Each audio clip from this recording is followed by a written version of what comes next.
Hi, my name is Calico Spritz. I am a burlesque artist, and today I'm going to be making a garter belt for the first time. I'm really excited. I've never made one before, so you and me, we're gonna do this together, okay? What's a garter belt? Is that the little strap that you see at a wedding? They take the garter down. That's simply a garter.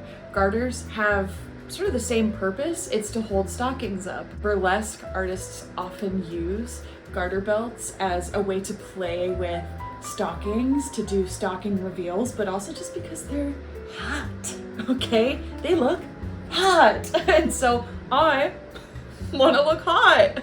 So we're going to be making a garter belt from a pattern. I have two patterns in this folder. They're both from Etsy. I'm going to leave links to both of them because I think they're both really great. They offer different vibes. So the first one is from a place called Caprice Atelier. This is the one that I was going to use because it's got like a high waist, sort of long vibe to it, and that's what I had envisioned, but I bought the wrong size. The seller's been awesome, okay? They gave me the correct size. I did not have to buy another one, so go buy one from them if you like that style. And then the second one I have is called the Renee Garter Belt. This one is cool because it comes in a variety of different sizes, and it has a variety of different configurations. I have some black stretch mesh and some black stretch fabric. And then I have a bunch of little bits and bobs squirreled away somewhere. I think I have garter straps. So I'm excited to use them because they've just been in my sewing kit for the longest time for some reason. I just hoard things. Who doesn't? And something is telling me that even though she's small, she's gonna be really complicated to make. So let's find out together because I want to make a bunch, okay? I'm gonna place this pattern out. Each piece has a number, and I'm gonna line them up. This is, I feel like maybe everybody's least favorite part. I usually work with printed patterns like this because they're really easy to find online and they're super accessible. I'm gonna use washi tape to connect these pieces of paper because I really like to save patterns so that I can make them in additional sizes. So what I'm gonna do is start taping, then I'm gonna highlight my size, then I'm gonna transfer that onto a different sheet of paper. That's gonna become my real pattern. I wanna keep the other sizes around because I wanna make more for my friends. This pattern had a bunch of cut lines around the edges and I just fully did not want to cut them, and so what you're seeing is me trying to see through the paper and line everything up properly. Now it's at least secure enough that it's not gonna fall apart. I'm just gonna go over and make sure that everything is aligned properly, make some adjustments as needed, and then I'm gonna highlight my size. What is that? I'm gonna make a large because my waist is closer to this 31.5 than it is anything else here. So that's what I'm gonna highlight. This pattern indicates for me which dash I'm gonna wanna follow. In hindsight, I think I probably would have used a different pen because this light green was so hard to see through the paper that I ended up using. So you might be thinking, that seems like a lot of little pieces for a little garter belt. And you're right. Because there's so many different variations of this particular pattern, I'm gonna cut out all of these so that I can make any one of these garter belts whenever I want. I'm gonna have to combine some of these pattern pieces together, I think. I'm getting ahead of myself. I gotta cut this thing out. Throughout this process, you'll see that not only do I trace the pattern piece outline, I'm also taking all of the notes that are on the pattern pieces themselves and transferring them to the pattern so that in the future, I know what the heck to do with them.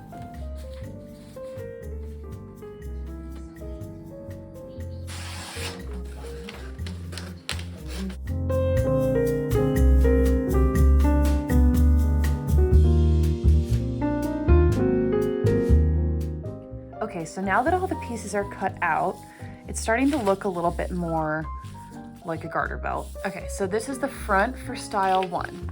That would be cut on the fold, which would make basically a piece double the size. That makes sense to me. And then this is the front for style 2, 3, and 4. So this is what the front looks like for style 1. Let's take a look at what style 3 looks like. Okay, so style 3 looks like it's supposed to have an opaque bottom section and then like a mesh that goes over it. I don't know if that's what I want to go for. I think what I want, where's the back? That's where the back would come together. I stopped talking while I was doing this because I felt like my brain was working so hard, but essentially I decided where I wanted the mesh to begin on both the front part of the pattern and the back part of the pattern. And then I crossed my fingers and hoped that I was doing this right.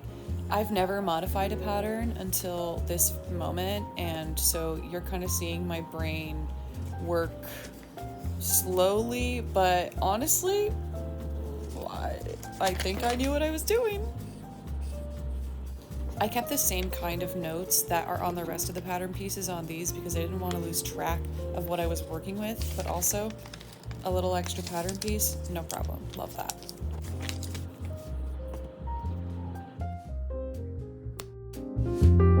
I don't want to have to sew these seams together.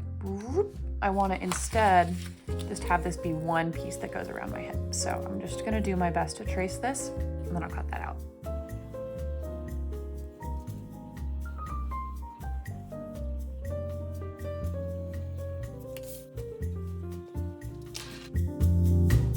Now where we're at is that this will be the front half, this will be the side, and this will be the back. I think it'll make more sense if I cut it out. Black mesh. Black stretch. I'm checking the level of stretch in this fabric because all of the pattern pieces have those little arrows on them that show where the maximum point of stretch will be, and it didn't actually matter because this is a 4-way stretch, so I could do whatever I wanted. I hadn't used a rotary cutter very much before this project, and I do think it was really helpful for this stretchy fabric. Right here, you're gonna see me put this pattern down, and then you're gonna see me remember that I resized this pattern piece, so I needed to fold it over and make sure I was cutting out the proper size.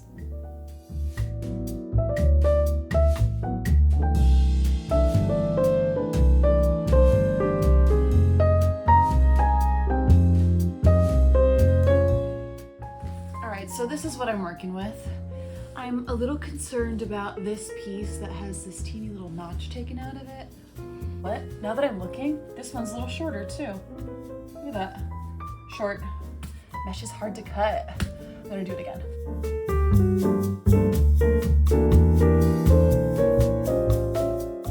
Now that everything is cut out, it's time to start sewing, and I have a tiny apartment, so it's time to set up my sewing space. Before I actually start sewing the garment, you'll see me do a little test piece right here with the same type of fabric just to make sure it works.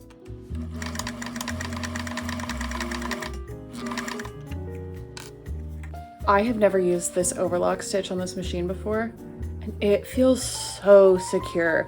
Now there's this little section where the two meet up and they're not quite aligned, but I think that's going to be taken care of once I put the elastic on it.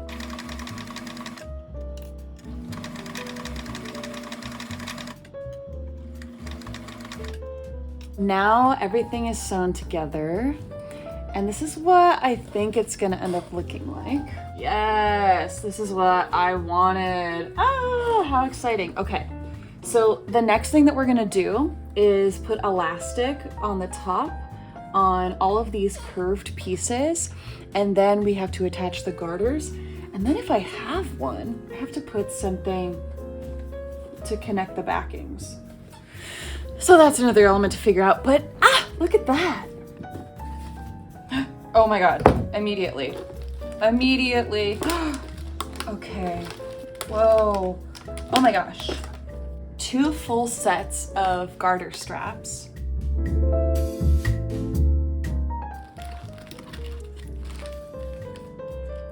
Not the right size. It can make it work. I have a serious question though. Should I put this tag in the garter belt? I'm gonna let you decide. Made with Love by Mommy. That's black elastic. Woo! So the instructions here have 1.5 yards of fold over elastic and then 7/8 yards of picot elastic. I don't have that. So we're not gonna use it. I'm just gonna add that to the 1.5 yards of fold over elastic. So it turns out what I have is not a bra closure, it's a bra extender. It still feels like a closure to me, so that's why I'm gonna use it. We've got this guy, which I can sew on, and I'm just going to cut it off. Okay, easier than I thought. This is called a French curve. I'm gonna line it up with the bottom here. Find the end, moving it over a little bit just so I can make the mark where it needs to go.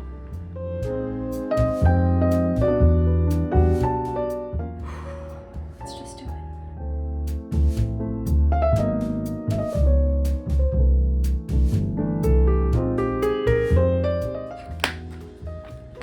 Oh my God. It's perfect. This is my first official time sewing fold over elastic on the way you're supposed to. This is me taking a minute to simply let the rage pass me by, pass through me, and we're good.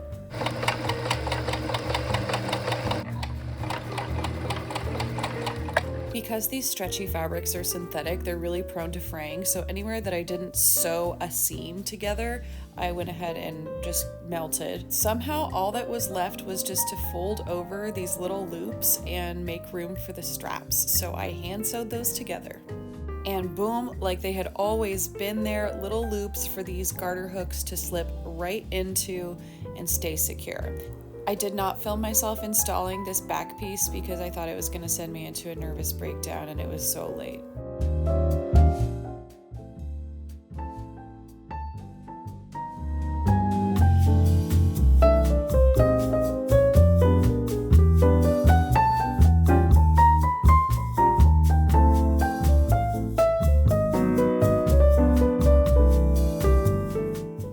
Here she is in all her glory. She's perfect. These side panels came out exactly the way that I hoped they would, and I can't believe that I just adjusted a pattern and made it work. I've never done that before. I was so surprised when it came together that first of all, it actually fit, and second, that it looks the way I had it in my head. That's like, it's so magical. I'm really proud of how this turned out for a first garter belt. I don't even own one, so now I do, and I made it. So cool. And be on the lookout because you know I gotta rhinestone this, right? I gotta bring the glitz, I gotta bring the glam. I wanna talk really quick about what went right and what could have gone better. What went right, these side panels. They look so awesome. Also, trimming the back of this so that it matched up with this bra extender really worked. What I will say is that I wish I had had just a standard bra backing because I had to kind of jerry-rig, MacGyver my way into having it not look horrible, just by putting some stretch elastic over everything. It doesn't look perfect, but it's gonna get covered in rhinestones. I kind of can't believe that yesterday all of this was just raw fabric sitting somewhere in my house, and now I've got a finished piece. If you want to see this garter belt in action, I have plenty of videos to come on all of my platforms. That's Instagram, that's TikTok, that's here on YouTube, and you know it's gonna make an appearance. And I also perform live. If you're in the Los Angeles area, you can come see me shake and shimmy live.